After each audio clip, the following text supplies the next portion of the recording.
ప్రైజ్లాడండి. మీ అందరికీ నా వందనాలు. అందరూ బాగున్నారండి? నేను బాగున్నాను. మరి లూకా సువార్త 13వ అధ్యాయం 10వ వచనం ఈ విధంగా మరి పరిశుద్ధ గ్రంథంలో దేవుడి విధంగా రాయించారండి. మరి యేసుప్రభు వారు ఒక మందిరానికి విశ్రాంతి దినమున మందిరానికి వెళ్ళి బోధిస్తాకి వెళ్ళారండి.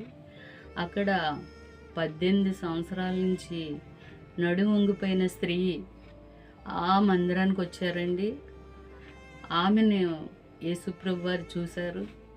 చూసి అమ్మ ఇలా రా అనేసి పిలిచి ఆమె మీద చేతులుంచి ప్రార్థన చేయగా మరి దేవుడు ఆమెను స్వస్థపరిచాడు. ఆమె చక్కగా నిలబడింది.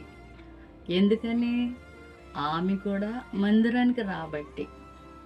అదే ఆమె ఇంట్లో ఉందనుకోండి, ఆమె స్వస్థపరచబడుతుందా?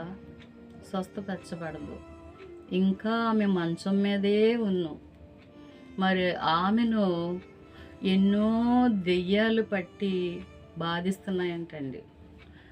ఆమెను పట్టిన దెయ్యం విడిచిపెట్టిందంటే ఆవిడ మందిరానికి రాబట్టి, ఆ తల్లి మందిరానికి రాబట్టి. మరి మీరు ఎన్ని దెయ్యాలతో బంధింపబడ్డారు? దేవుణ్ణి ఎందుకు నిర్లక్ష్యం చేస్తున్నారు? ఓ పక్క నుంచి యుద్ధాలు జరుగుతున్నాయి, ఓ పక్క నుంచి భయంకరమైన కరువులు, భయంకరమైన దినాలు. ఇలాంటి దినాల్లో మనం ఉన్నాం కదా. దేవుడంటే ఎందుకు భయం అంటలేదు? మరి ఆనాడు యోనా గారు మరి ఇలాగా ఆ ఊళ్ళో భయంకరమైన శాపం వస్తుందంటే మరి రాజు మొదలుకొని దాసీలు మరి జంతువులు మొత్తం అందరూ కూడా ఉపవాసం ఉండి ప్రార్థన చేశారు. గోను బట్ట కట్టుకొని ఉపవాసం ఉండి ప్రార్థన చేశారు. వారు బూడిద పోసుకొని ఉపవాసం ఉండి ప్రార్థన చేశారు. ఎందుకని? మరి ఆ ఉగ్రత నుండి దేవుడు తప్పించాలని. మీరెందుకు నిర్లక్ష్యం చేస్తున్నారు? దేవుని మందిరం అంటే ఎందుకు నిర్లక్ష్యం చేస్తున్నారు? అసలు దేవుడు ఉన్నాడు అనే జ్ఞానం మీకు లేదా? దేవుడు మనల్ని పుట్టించబట్టే కదా ఈ లోకంలోకి వచ్చాము. దేవుడు మనల్ని పుట్టించబట్టే కదా. మరి దేవుని కృతజ్ఞత కలిగి ఉండాలి కదా. దేవుడు మనకి ఎన్నో ఇస్తున్నాడు, ఆహారం ఇస్తున్నాడు, మంచి మంచి ఆహారం.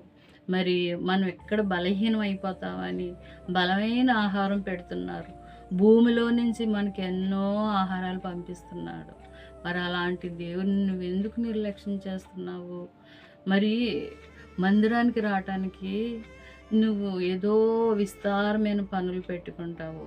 ఏదో నేను డబ్బు సంపాదించాలంటే ఇది సమయమా అని దేవుడు చెప్తున్నాడు. మరి డబ్బు సంపాదించాలంటే అది దేవుడు ఇస్తేనే మీకు సంపాదన. ఈ డబ్బు వ్యర్థమే. ఎందుకంటే నువ్వు ఎంత సంపాదించినా వ్యర్థమే.